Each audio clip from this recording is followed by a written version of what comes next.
Battalion को अपने colours 14 दिसंबर 1981 को प्राप्त हुए, जिसे भारत के तत्कालीन राष्ट्रपति श्री नीलम संजीव रेड्डी द्वारा प्रदान किया गया।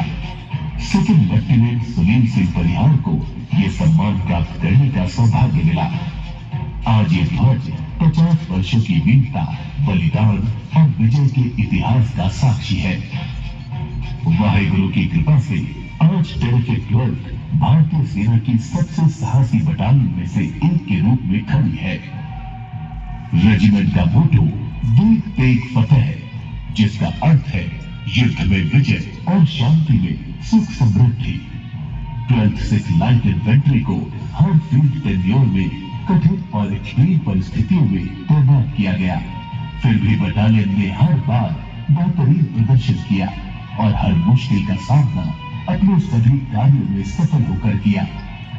1977 में नई रेस्ड और सिर्फ 1 साल पुरानी बटालियन ने अपना पहला फील्ड टेन्योर आलौंग और चैंगलौंग के कठिन और सक्रिय काउंटर इंसर्जेंसी इलाकों में पूरा किया, जहां पलटन ने दुर्गम पर्वतीय इलाकों में अपनी वीरता साबित की। 1989 में पलटन को तवांग का अपना पहला हाई ऑल्टीट्यूड टेन्योर मिला, जहां पलटन ने रिंग कॉन्टूर, तंगधार और .4711 जैसे दुर्गम मोर्चे संभाले, जो 13,000 से 16,000 फीट की ऊंचाई पर पूरी तरह एयर मेंटेन थे। पलटन के जवान भाडिया रिज पर स्थित चाइनीज चौकियों के साथ सीधे eyeball to eyeball situation में तैनात थे, जो नाम का चूके पार था। यही 3 मई 1991 को बटालियन को बड़ा झटका लगा, जब बॉम्बेडिंग में अचानक आई फ्लैश फ्लड में बटालियन के 18 वीर सैनिकों ने अपने प्राण गंवा दिए। अप्रैल 2025 में 34 वर्षों के बाद एक बड़ी उपलब्धि के रूप में बटालियन ने अपने शहीदों के लिए उनका राइटफुल बैटल कैजुअलिटी स्टेटस पाने में सफलता हासिल की। पिछले 50 वर्षों में अनेक CICT अभियानों में भाग लिया, जिनमें सबसे पहले मणिपुर की टेन्योर थी, जहां बटालियन ने 2 बार NSCN के हेडक्वार्टर्स पर रेड की, तथा पलटन की कड़ी मेहनत को 1977 में eastern command GOC-in-C commendation card से नवाजा गया। 2001 में उरी में तैनात होने के दौरान बटालियन ने सीधी दुश्मन की फायरिंग और निगरानी के बीच 1300 टन सामान का उपयोग करते हुए 9.8 किलोमीटर ऐसी फेंसिंग सफलतापूर्वक खड़ी की। ये वास्तव में एक अविश्वसनीय कार्य था, जो सिर्फ नवाचारी खालसों द्वारा ही संभव था। देशवासियों के कल्याण के लिए की गई इस निष्काम सेवा को सभी ने सराहा। पल्लावाला में बटालियन ने जनवरी 2010 में 4 खतरनाक पाकिस्तानी आतंकियों को पकड़ा और मुनावर तली के पास वर्षों से बहकर आए 1253 केनाल के खतरनाक और अनजान माइनफील्ड को साफ करके स्थानीय नागरिकों को जम्मू और कश्मीर के उप मुख्यमंत्री की उपस्थिति में समर्पित किया गया। 2013 में टेरिफिक 12 को ये गौरव मिला कि वो पहली बटालियन बनी जिसे पुलिस स्टेशन से सीधा नॉर्दर्न ग्लेशियर में सर्दी के दौरान तैनात किया गया, जो सामान्य नियम के विपरीत था। आमतौर पर सियाचिन ग्लेशियर मेन ऑपरेशन में ग्रुप के अंतर्गत तैनाती से पहले कम से कम 6 से 8 महीने की एक्लाइमेटाइजेशन आवश्यक होती है। बटालियन ने ये कठिन जिम्मेदारी बिना किसी कैजुअलिटी के पूरी की और एक भी जवान पीछे छोड़े बिना सफल रूप से वापस आई। इन सभी असाधारण योगदानों के लिए यूनिट को 2016 में GOC-in-C नॉर्दर्न कमांड द्वारा यूनिट साइटेशन से सम्मानित किया गया। इसके अतिरिक्त 12 व्यक्तिगत पुरस्कार और एक मेंशन इन डिस्पैचेस भी बटालियन को प्राप्त हुआ। सियाचिन ग्लेशियर के वीर और शूरवीर खालसास को एक बड़ा सलाम। 2018 में लगभग 21 सालों के बाद बटालियन देश के पूर्वोत्तर हिस्से में ऑपरेशन राइनो के तहत कोकराझार के सक्रिय काउंटर इंसर्जेंसी क्षेत्र में सेवा देने के लिए तैनात हुई। बहुत ही कम समय में बटालियन ने ऑपरेशनल मोर्चे पर पूरी रफ्तार से काम किया और पूरे कोर जोन की सबसे सफल बटालियन बनकर उभरी। इस सफलता की कहानी के चलते बटालियन ने अकेले ही डेमोक्रेटिक फ्रंट ऑफ बोडोलैंड को पीछे धकेलकर अंत के किनारे तक पहुंचा दिया। जिसके परिणाम स्वरूप एमडीएफबी का सरेंडर हुआ।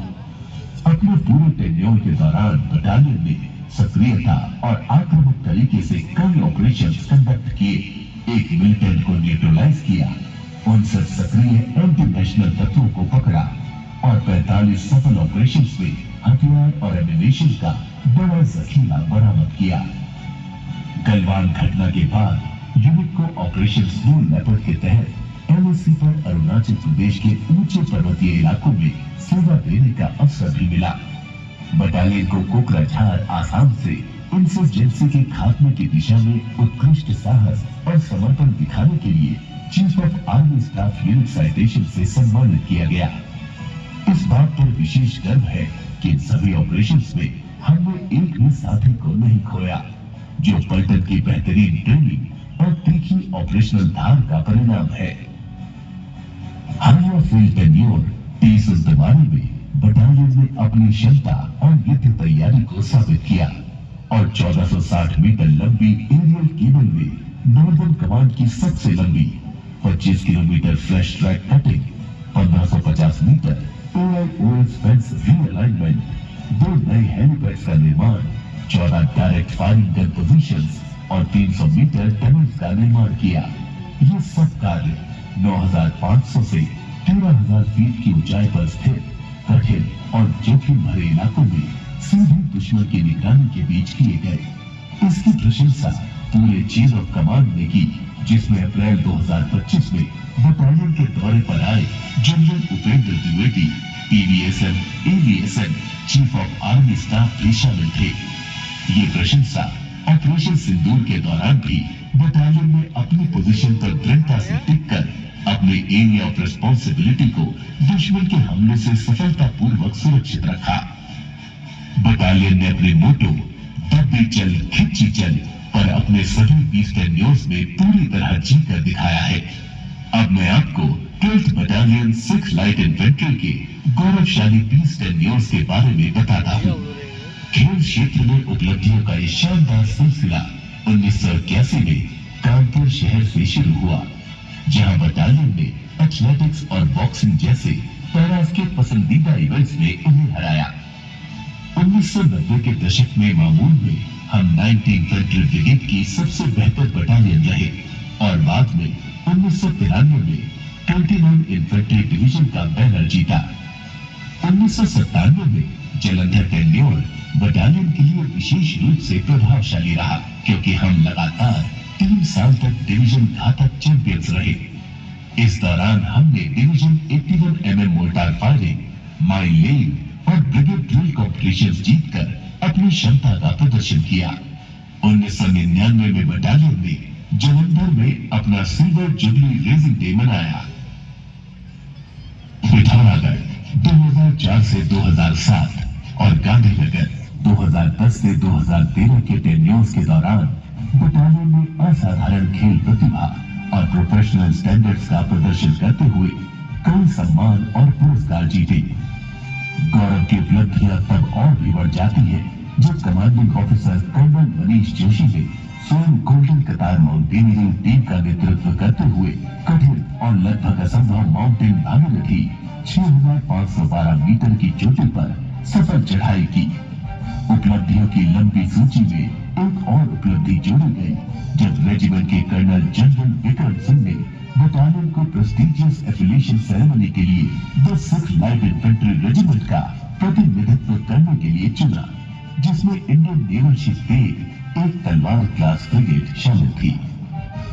टिबली टेन्योर 2015 से 2018 के दौरान हम 15 infantry division inter battalion GCU और NCU competitions, battle obstacle course competition के विजेता रहे।